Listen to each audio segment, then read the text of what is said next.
Épisode 1. L'histoire commence dans la ville de Béron. Nous voyons une jeune fille, Kisara, courir dans la foule. Elle est en route pour la maison de Shu. En arrivant à la maison, elle constate que la porte est fermée et regarde ici et là, puis elle utilise son pouvoir pour s'introduire dans la pièce, puisque la porte était fermée et que Shu est sorti. Elle commence à préparer le dîner pour lui et découvre que l'électricité a été coupée parce que Shu n'a pas payé sa facture. Malgré tout, Kisara s'y met. Au café Chagall, Shu a demandé à Ayano, son ex-petite amie, de l'inviter à déjeuner car il n'a rien mangé depuis plusieurs jours. Le voyant manger comme un fou, elle lui demande s'il mange correctement et apprend que c'est son premier repas depuis 3 jours. Elle lui dit d'arrêter de s'accrocher à son passé, mais Shu la réfute en disant qu'il est le seul à en décider. En partant, elle lui demande si elle peut le contacter à nouveau. Il lui répond que ça ne le dérange pas mais que sa facture de téléphone n'est pas payée et qu'il risque de perdre le service. Elle lui prend la facture pour qu'elle puisse la payer. En rentrant chez lui, il trouve Kisara qui l'attend à la table à manger et qui a préparé un dîner plein de crudités. Elle dit qu'il avait mangé à l'extérieur, ce qui a fait que Kisara s'est sentie inutile et a même déclaré qu'elle devrait mourir. Par égard pour l'effort de Kisara, Shu commence à manger le dîner. Ils ont parlé de beaucoup de choses.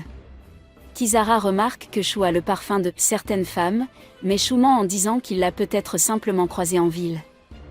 Plus tard, une livraison est arrivée pour Shu qui a commandé un certain COD, qui a entraîné la dépense totale des dépenses mensuelles de Kisara. Kisara dit que c'est la fin de leur vie et qu'ils doivent mourir ensemble. Shu dit qu'il lui rendra l'argent emprunté lors d'une vente aux enchères. Lors de la vente aux enchères, des personnes très influentes sont venues enchérir. L'enchère portait sur le supposé désastre démoniaque de Rambé à l'hôtel Le Geston de Béron. Shu a remporté l'enchère de 39 800 $. Au cours de la mission, Shu reçoit l'aide de A.A. de Fandé Company et d'Ayano Yujiri. Lorsque le massacre des démons commence, Shu et les autres semblent avoir le dessus, mais le principal hôte démoniaque est trop puissant pour être vaincu. Par chance, Kisara a invoqué son épée et est arrivée sur les lieux. Comme elle et Shu n'avaient pas fait le rituel depuis 3 mois, elle était incapable de vaincre les démons. N'ayant plus le choix, Shu fait le rituel du baiser, ce qui augmente considérablement les pouvoirs de Kisara. Alors que Kisara commence à écraser les démons, il entre également en conflit avec Ayano. Elle dit qu'elle essaie de le voler, ce qui l'irrite le plus. Avec cette querelle à sens unique, ils finissent aussi les démons. Shu s'interpose et arrête leur dispute. Kisara demande alors une preuve de leur contrat en lui donnant le double de la clé de sa maison. Après avoir récupéré la clé, elle part vaincre le démon principal. Shu a fait le travail avec son coup de grâce. Mais l'impact du combat était si fort que le bâtiment a commencé à s'effondrer. Pendant ce temps, tout le monde, y compris Shu et Ayano, réussit à sortir du bâtiment. Kisara écrase les blocs fissurés du bâtiment pour éviter d'avoir plus de dégâts. Et, à la fin, la journée a été sauvée. Épisode 2. Après avoir reçu un double de la clé de Shu Ogata, Kisara entre dans sa chambre. Elle le trouve endormi et en le voyant dormir, elle a un sourire espiègle sur le visage. Elle commence à se déshabiller et à s'allonger avec lui, pour ensuite prendre une photo et poster un tweet montrant qu'ils vivent ensemble. Le matin, Shu prend son petit déjeuner en regardant les informations. Nous apprenons que cela fait 3 jours, que l'incident s'est produit à l'hôtel Le Geston Béron. Les informations montrent qu'il ne s'agissait pas d'une activité criminelle, ce qui signifie que le gouvernement a joliment dissimulé l'affaire. Il regarde un croquis et demande à Kisara pourquoi, le visage de la personne n'est pas visible et elle répond que c'est un souvenir flou. Elle travaille sur un ordinateur portable et il lui demande ce qu'elle fait, et elle lui dit qu'il regarde le statut fiscal de leur entreprise. Elle dit que ses économies sont presque épuisées à cause de leurs dépenses et Shu lui dit de ne pas s'inquiéter et suggère qu'il utilisera l'argent de la facture pour ses dépenses mais Kisara lui dit que le gouvernement livre le dit argent après le mois suivant, ce qui a rendu Shu très surpris. À la station de métro, Kisara cherche des informations sur internet et se présente comme une petite amie secrète, qui fait un travail à côté pour gagner de l'argent. Ses amis arrivent. Elle commence à se demander si son petit ami use de violence physique, après avoir vu des bandages sur ses mains. Kisara s'y refuse. Se jetant alors dans la conversation, Mikaela Shizuka lui dit qu'elle devrait rompre avec son petit ami. Comme dans son propre monde, il l'invitait à la fête du 25e anniversaire du gouvernement de la ville de Beron City. Kisara et ses amis l'ignorent en prenant le métro. Après avoir réalisé que le dépôt sur lequel il comptait est encore loin, Shu demande à Ayano un second contrat pour s'en occuper. Bien qu'elle accepte de le faire après avoir consulté sa mère, elle refuse après avoir vu le dernier tweet partagé par Kisara, qui l'a mise très en colère. Au bureau de Machizuka, le chef du bureau anti-démon demande aux deux filles aînées de la famille de Machizuka de reporter ou d'annuler la fête, car il y a un danger pour la vie du maire. Mais la fille dit que c'est impossible. Le chef suggère donc d'entourer également la sécurité du lieu de la fête, ce que cette dernière accepte. Épisode 3, une petite fille se trouve dans une grotte et cherche à retrouver sa famille. Elle appelle son frère, quand elle se fait attaquer par une lance et tombe au sol, Shu se réveille, il faisait un cauchemar.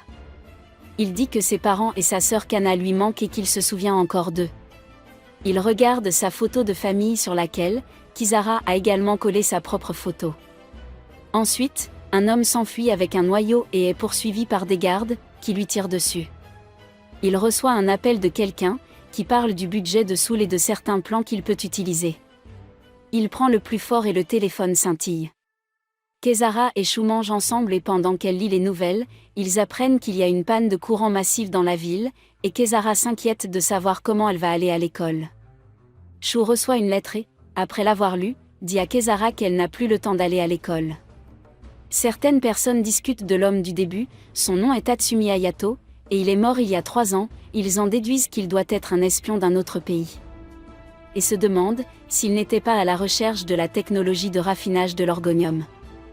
Le maire est présent et sa fille explique que la ville de Beron a été créée dans le but de rechercher et de raffiner l'orgonium en tant que ressource énergétique de niveau supérieur. D'autres nations sont désespérées de l'avoir et de nombreux espions sont entrés dans la ville de temps en temps. D'autres filles disent qu'un espion a fait une erreur et a créé un danger pour les démons et elles commencent à planifier la façon de dissimuler l'incident. Ayano et Shu se rencontrent dans le parc et il lui montre la photo d'un démon ressemblant à une chenille. Il dit que lui et Kisara sont assez forts pour s'en occuper mais qu'il y a des choses profondes qui se passent et qu'il a besoin d'informations. Il se rend ensuite à l'appel d'offres et sa société INDS Office gagne. Mais l'état de l'offre change lorsqu'ils apprennent qu'elle a mangé un noyau d'orgonium. Miles, qui a été le père adoptif de Shu pendant un temps, et son partenaire Tetsuya discutent du fait qu'il est le héros et qu'il sauve la ville, mais que les bureaucrates et les autres le détestent. Mike se souvient qu'il a amené Kisara avec lui, il y a 2 ans et qu'elle était le premier démon de niveau A. Shu a postulé en tant qu'exterminateur de démons, et le chasseur de démons a essayé de la détruire, mais a échoué et le gouvernement a dû accepter de laisser Shu entrer. Les gens de l'AA se rassemblent autour du démon chenille et essaient de le soumettre, mais il se transforme en papillon. La mère d'Ayano parle à Shu au téléphone, le papillon poursuit la voiture, et Ayano est dedans. Kisara et Shu discutent et Kisara dit qu'ils vont devoir y aller à fond. Kisara a passé un accord avec Shu Ogata par lequel Kisara vole les souvenirs de Shu comme carburant pour ses pouvoirs. Elle se nourrit de ses souvenirs et lui demande s'il est d'accord, et il répond qu'il a pris sa décision. Ayano est sur le point d'être écrasée par des décombres, Kisara arrive sous sa forme démoniaque et la sauve. Elle et Shu battent le démon ensemble. Miles dit qu'à la fin ils ont dû compter sur Shu, et Tetsuya dit que les personnes possédées par des démons doivent donner quelque chose en retour, et il se demande ce que Shu donne. Ayano rencontre Kisara et la remercie, Kisara voit les souvenirs d'elle qu'elle a obtenus de l'esprit de Shu et s'excuse auprès d'elle. Épisode 4, Ayano et son équipe sont en mission pour capturer un niveau D, Miles la rencontre et il parle, et elle lui demande de faire taire les civils. En regardant l'homme, elle réalise qu'elle l'a vu dans le parc avant. Plus tard, Ayano et Liua mangent ensemble dans un restaurant, et Liua lui dit qu'ils n'ont pas réussi à séparer le noyau du démon papillon. Ayano lui demande d'enquêter et de rassembler des informations sur la classe des d'avant. Elle accepte seulement si Ayano lui offre une autre bouteille d'alcool. Ensuite, Shu regarde des croquis, et lui et Kisara décident de manger dehors. Là, il rencontre Mikhail et commence à parler à Shu du fait qu'il n'est pas fait pour Kisara, mais il reste sur sa faim. Ayano rencontre Shu et parle d'une photo d'elle et de Tetsuya postée par Kisara. Tetsuya montre sa carte et se présente, et leur dit qu'il est officier de police. Il raconte que l'homme capturé plus tôt s'appelle Tony Rossi, membre du syndicat du crime Orca. Shu confirme également qu'ils ont vu le type dans le parc. Tetsuya dit qu'il recherche le type qui était avec Tony et qu'il est possible que ce type soit un cerveau ou un intermédiaire reliant les gens aux démons. Shu se met en colère contre Ayano pour ne pas l'avoir informé, car elle sait qu'il recherche l'assassin de sa famille. Tetsuya reçoit un appel l'informant que Tony a été assassiné et se rend sur place. Mike lui montre une photo du couteau utilisé pour tuer Tony et il y a un symbole de la tête de Serpentine dessus. Shu rencontre Ayano et lui propose d'enquêter ensemble, elle le gronde et lui montre qu'il ne lui a jamais donné la valeur qu'elle mérite et s'en va en pleurant. La police a encerclé un bâtiment, et Tetsuya y entre pour trouver de nombreux cadavres. Ayano pleure quand Kisara s'approche d'elle et lui dit qu'elle a les souvenirs de Shu et c'est ce qui s'est passé. Shu est assis quand une flèche portant une lettre tombe près de lui, sur laquelle est écrit « Crime Syndicate Serpentinite Carter ». Kisara et Ayano sont assises ensemble et discutent de Shu. Elle lui dit qu'il recherche le démon qui a tué sa famille et qu'elle se nourrit de ses souvenirs. Ayano montre son inquiétude. Le maire écoute un homme qui présente un rapport sur le récent incident, suggérant qu'un autre travailleur possédé par un démon a été envoyé par Orca pour remplacer Tony. Il y a de l'agitation sur les lieux quand Shu arrive, il y a une fille possédée qui tue des gens et Shu la combat mais elle s'échappe, un homme mourant dit à la police que la fille s'appelle Maria. Maria est la petite amie de Tony, et Tetsuya en déduit qu'elle pourrait tuer tous ceux qui ont joué un rôle dans la mort de Tony. Ayano est approchée par Maria à la fin de l'épisode. Et c'est tout pour aujourd'hui. Restez à l'écoute pour découvrir de nouvelles vidéos. Soyez prudents et continuez à regarder.